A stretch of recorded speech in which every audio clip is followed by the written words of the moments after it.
Assalamualaikum warahmatullahi wabarakatuh. Kembali bersama saya Dr. Dilan, sang observer of life.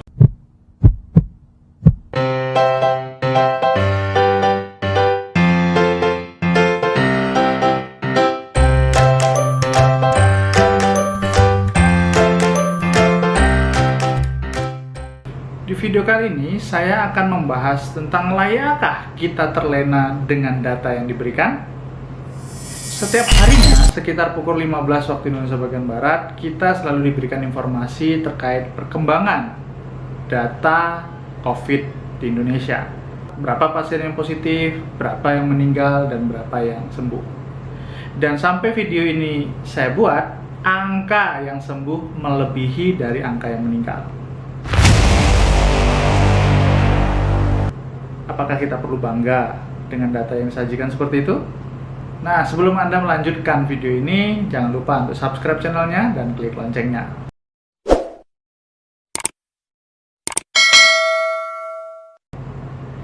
Untuk memahami tentang data, mari kita akan mulai pemahamannya dari sini.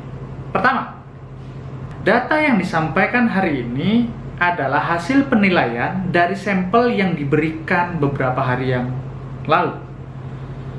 Oke, jadi misalnya pasien dari Medan, ya, beberapa hari yang lalu diambil swabnya, dikirim ke Jakarta, ya, dan hari ini dinilai, dan itulah yang ditabulasi menjadi angka hari ini. Artinya data yang hari ini adalah sampel yang didapat beberapa hari yang lalu. Kita tahu bahwa saat ini di Indonesia penilaian seseorang itu confirm positif COVID atau tidak hanya berada di beberapa daerah saja. Dulu terpusat di Jakarta, sekarang sudah ada beberapa di daerah.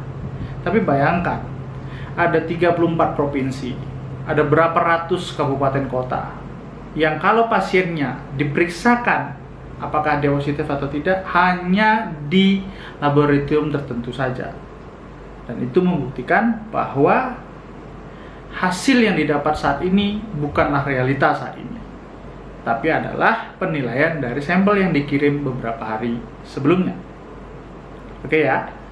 Pemahaman yang kedua yang harus kita pahami adalah sampel yang dikirim itu adalah dari orang-orang yang memiliki kriteria untuk diperiksa. Jadi, apakah itu ODP, apakah itu PDP, baru diperiksa. Tidak semua orang di Indonesia ini diperiksa, tidak. Hanya orang-orang yang melalui kriteria saja. Nah, kriterianya itu ada, ya, apakah dari riwayat kontak dengan orang yang positif, apakah ada perjalanan dari luar daerah yang ada zona merahnya, apakah memiliki gejala-gejala yang terdapat pada gejala khas COVID. Nah, itulah yang diperiksakan dan itulah yang dikirim ke laboratorium yang menentukan positif atau tidaknya. Nah, kendalanya adalah saat ini, ya, saat ini orang yang mengalami COVID tidak lagi bisa dinilai dari gejala khas saja, demam, batuk, sesak. Ya, saat ini sudah banyak penelitian yang membuktikan bahwa gejala-gejala yang bukan demam, batuk, sesak juga ternyata disebabkan oleh COVID. Gejala pencernaan, kemudian gejala kepala, sakit kepala. Ada penelitian yang mengatakan bahwa meningitis juga disebabkan COVID. Makanya di swab parunya normal, ternyata diperiksa cairan otaknya positif COVID. Kemudian kelainan kulit juga disebabkan COVID. Nah, gejala-gejala yang tadi itu tidak diperiksakan PCR-nya. Artinya apa? Yang diperiksakan hanya yang terkait dengan kriteria saja, ya. Artinya banyak yang tidak terdeteksi, ya. Tidak terdeteksi dan dilaporkan menjadi angka positif. Belum lagi orang-orang yang sudah positif tapi tidak memberikan gejala. Bisa dibayangkan, saya misalnya positif, saya tidak diperiksa, ya, saya tidak diperiksa, tapi saya bisa menjadi orang yang menularkan. Nah, orang-orang yang tak bergejala atau yang dikenal dengan OTG ini juga banyak. Jadi yang harus kita pahami adalah jumlah penderita COVID pasti jauh melebihi dari jumlah yang dibagikan. Dan angka yang meninggal juga begitu. Ya. Karena banyak saat ini pasien-pasien yang sudah meninggal tapi datanya belum tahu apakah positif atau tidak. Ya. Kemudian ada juga orang yang meninggal karena dia tidak memenuhi kriteria tadi. Maka dia tidak diperiksakan. Ya, padahal dia bisa positif COVID. Ya. Jadi tidak bisa dikatakan bahwa orang yang hanya positif COVID saja, ya, kemudian itulah yang dinyatakan sebagai penderita COVID. Tidak begitu. Ya, kita harus akui kekurangan yang terjadi saat ini dikarenakan keterbatasan. Itu harus disadari dan harus diakui. Bahwa dengan data tadi kita harus tahu bahwa yang sebenarnya terjadi itu melebihi angka yang dibagikan. Dan yang meninggal juga melebihi dari angka yang dibagikan. Ya. Nah, kondisi sekarang kita tidak bisa bicara ideal. Kenapa saya katakan gitu? Karena kalau idealnya dengan memahami cara kerja virus ini, yang dimana ini menular melalui manusia ke manusia, dan virus itu hanya bisa bertahan kalau ada inangnya, maka dengan pemahaman seperti itu kita harus tahu, ya, hentikan aktivitas pertemuan antara manusia dengan manusia. Ya, jadi tidak ada pertemuan manusia dengan manusia. Idealnya. Kedua, idealnya adalah setiap warga negara harus diperiksa dan punya identitas. Apakah saya ini positif atau negatif? Ya, tidak terlepas apakah memiliki gejala atau tidak. Sehingga yang positif wajib diisolasi. Ya, idealnya isolasi bukan berkumpul di rumah, di mana ya itu berisiko memaparkan dengan orang-orang yang ada di rumah, atau isolasi mandiri katakan itu. Ya. Walaupun katanya harus berada di kamar terpisah, walaupun itu resiko terpapar tetap akan tinggi. Ini kalau bicara ideal ya. Ya, makanya saya katakan dengan kondisi saat ini kita tidak bisa bicara ideal. Oke. Ya. Jadi saya tidak mau bicara pada apakah ini lockdown, apakah ini PSBB untuk memutus rantai penularan, itu bukan wilayah saya. Yang ingin saya bahas di sini adalah akan adanya ancaman besar yang menanti kita saat ini. Apa itu? Ya, mudik membawa bencana.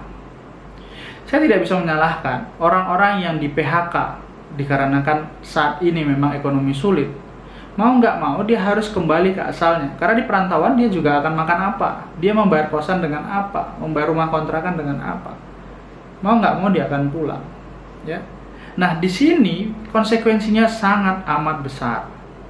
Pertama, dia bisa saja saat itu kondisinya sehat, tapi dalam perjalanan dia terpapar dengan orang lain, dan ketika sampai ke asalnya, rumah asalnya, gejala itu baru muncul dan menularkan orang-orang di sekitarnya. Atau dia sebenarnya sudah positif, tapi dia memiliki imun yang bagus sehingga dia dikatakan sebagai OTG, orang tak bergejala.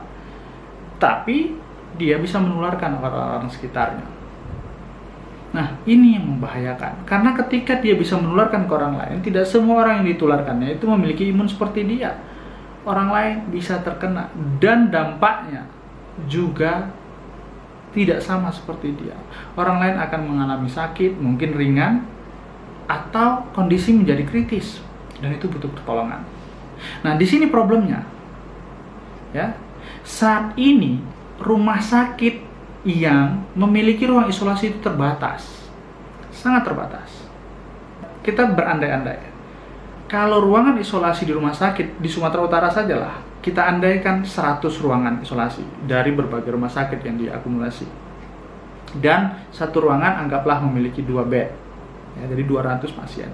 Kalau sudah dipenuhi 200 bed itu, kita harus tahu orang yang diisolasi itu bertahan 14 hari di ruangan itu.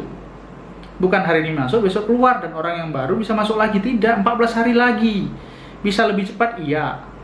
Ya, seandainya pada pemeriksaan swab berikutnya tidak sampai 14 hari, dia sudah negatif, baru boleh dipulangkan. Tapi bisa juga ada orang yang bertahan lebih dari 14 hari. Kalau diperiksa 14 hari ternyata masih positif, dia harus lebih lama lagi berada di rumah sakit. Bisa dibayangkan, kalau hari ini sudah ruang isolasi full, maka 14 hari ke depan, kurang lebih, itu tidak ada yang bisa masuk lagi. Anda bisa bayangkan, itu sudah terjadi kondisinya di kota kita saat ini. Kalaulah nanti banyak pasien-pasien dari daerah, bisa dibayangkan akibat dari mudik ini yang membutuhkan pertolongan, dan kita tahu rumah sakit yang memiliki ventilator ya sebagai upaya untuk memperbaiki keadaan kritis orang yang mengalami gangguan pernafasan itu hanya berada di kota besar, rumah sakit di kota besar. Jadi kalau orang-orang dari daerah ya pergi ke rumah sakit daerah yang tidak memiliki ventilator, maka dia akan dirujuk ke rumah sakit yang memiliki ventilator. Dan itu pun dengan syarat rumah sakit itu sedang tidak memiliki pasien misalnya. Ya, baru bisa dari daerah masuk. Tapi kalau ruangan itu sudah full, ventilator sudah full, maka orang dari daerah bagaimana bisa membutuhkan pertolongan? Dan inilah yang akan berisiko meningkatnya pasien-pasien yang akan mengalami kematian. Dan ini sangat bisa diprediksi akan terjadi kalau kondisinya tidak segera untuk diwaspadai. Oke. Saya yakin sekali bahwa kita bisa melewati selama semua pihak mengambil peran dalam menghentikan wabah ini. Biarlah pemerintah yang mengurusi regulasi, para ahli yang mencari bagaimana supaya bisa mendapatkan obat yang tepat dalam mengatasi COVID ini. Para dokter yang memikirkan mengobati pasien-pasien yang sedang membutuhkan pertolongan. Tenaga medis, perawat yang memberikan bantuan perawatan. Ya, relawan, donatur, ya, dan setiap masyarakat juga memiliki peran. Ketika kita sedang berada di rumah, ketika kita stay at home, itu sudah memiliki peran penting dalam memutus rantai penularan. Maka karena itu, kita harus semua berperan aktif dan memaksimalkan peran itu. Kalau Anda berperan stay at home lah. Kalau Anda berperan sebagai relawan, silahkan. Donatur, silahkan. Ya, kita bisa melewati ini. Bagi Anda yang memang harus mudik, saya merasakan empati yang besar karena memang kondisinya memang tidak mudah. Tapi pastikan Anda mengisolasi diri Anda sendiri. Karena COVID ini bukan main-main. Hari ini kita bisa tertawa bersama, esok suatu saat bisa saja orang yang kita cintai bisa mengalami gejala dan mungkin akan lebih dulu mendahului kita. Oleh karena itu, onsetnya cepat. Kita harus benar-benar aware dengan hal ini. Yang kita hadapi ini adalah hal yang tidak nampak. Semua bisa berisiko menularkan. Saya bisa menularkan kepada Anda, Anda bisa menularkan kepada saya. Oleh karena itu, mari kita berjuang bersama-sama untuk melewati wabah ini. Ambil peran masing-masing dan maksimalkan peran itu. Bagi Anda yang memang harus mengais rezeki dengan keluar rumah, gunakan proteksi yang sangat tinggi, gunakan masker, berperilaku hidup sehat dan bersihlah, physical distancing. Kalau memang harus bersentuhan dengan orang lain, segera untuk mencuci tangan. Atau kalau memang tidak ada hand sanitizer, tidak ada air, jangan gunakan tangan Anda untuk memasukkan ke wilayah mulut, hidung, ataupun mata. Ketika pulang, segera lepaskan semua baju Anda. Jangan sentuh orang-orang di rumah Anda. Segera mandi, cuci tangan, cuci kaki, mandi, bersihkan dengan sabun. Baju-baju Anda rendam dengan deterjen. Nah, setelah itu baru Anda bisa yakin, Anda bisa bersanda gurau, berkontak langsung dengan keluarga Anda. Mari kita maksimalkan peran kita. Saya tahu ini sulit, tapi kita pasti bisa melewatinya. Sampai ketemu.